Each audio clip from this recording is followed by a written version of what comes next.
Hello everyone, you are listening to Pooja Kushwaha.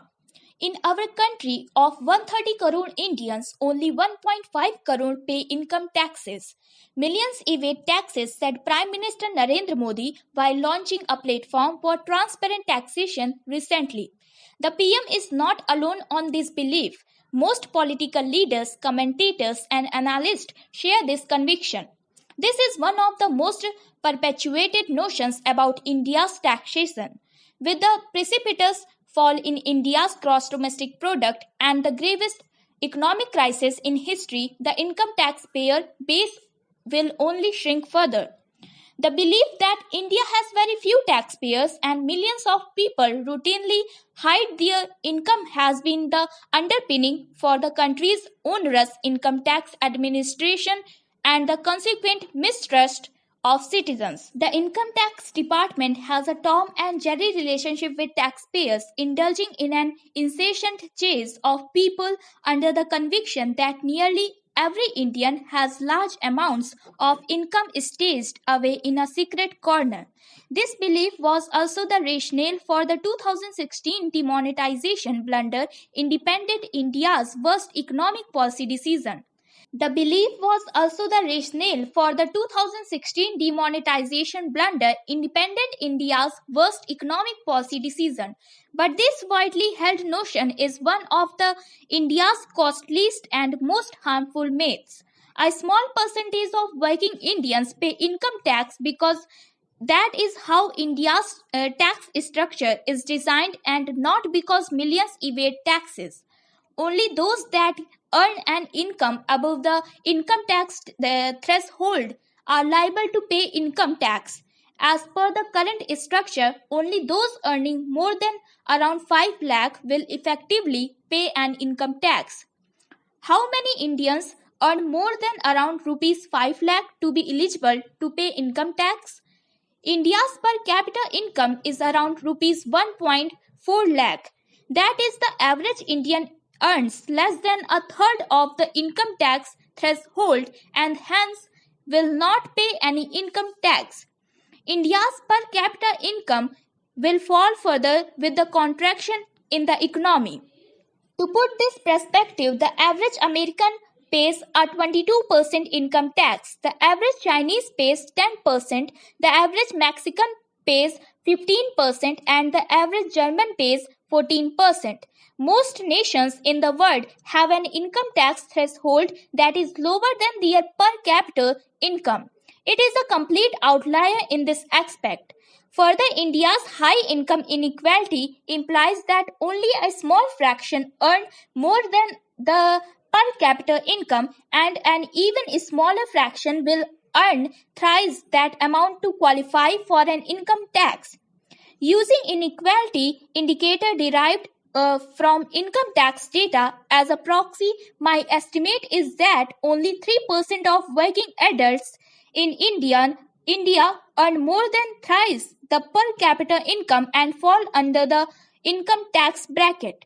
This is comparable to the rest of the world.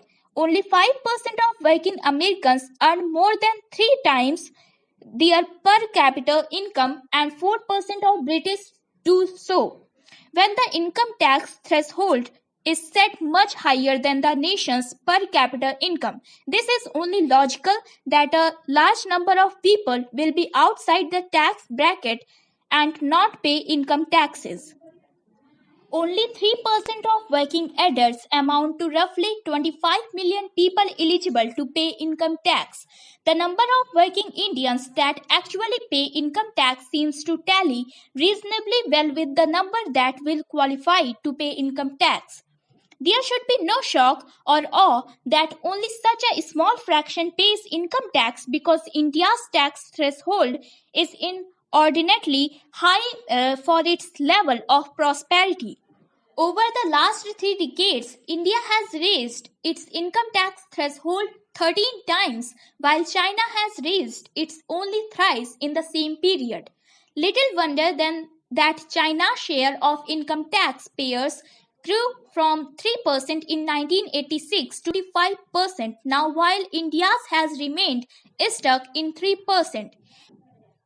India's tax policy has ensured that most Indians remain outside the income tax ambit. So the incessant grumbling, the insinuation that millions of Indians evade income taxes is facile.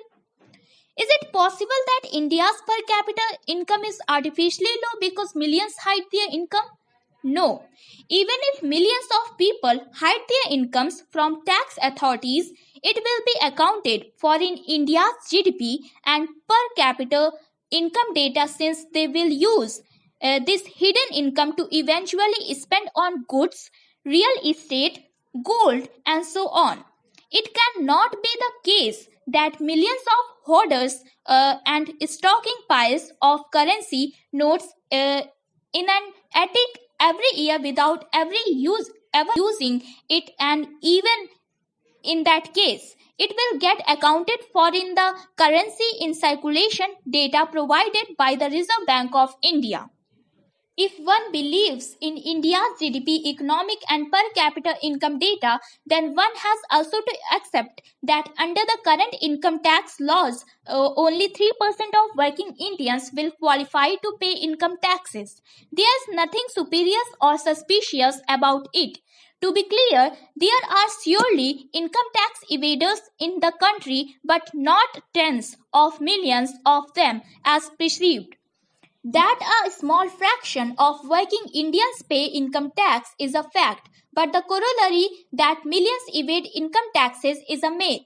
This myth has spawned a policy goal to unearth the hidden incomes of the phantom millions of tax evaders, which is turn led to foolhardy decisions such as demonetization, and has created a climate of mistrust, tax harassment, and a heavy handed state. The key to widening India's income tax base is in keeping the income tax exemption threshold unchanged over many years, not in policing credit card bills, flight tickets, hotel stays, and harashing the 3% of working Indians that fall within the income tax ambit.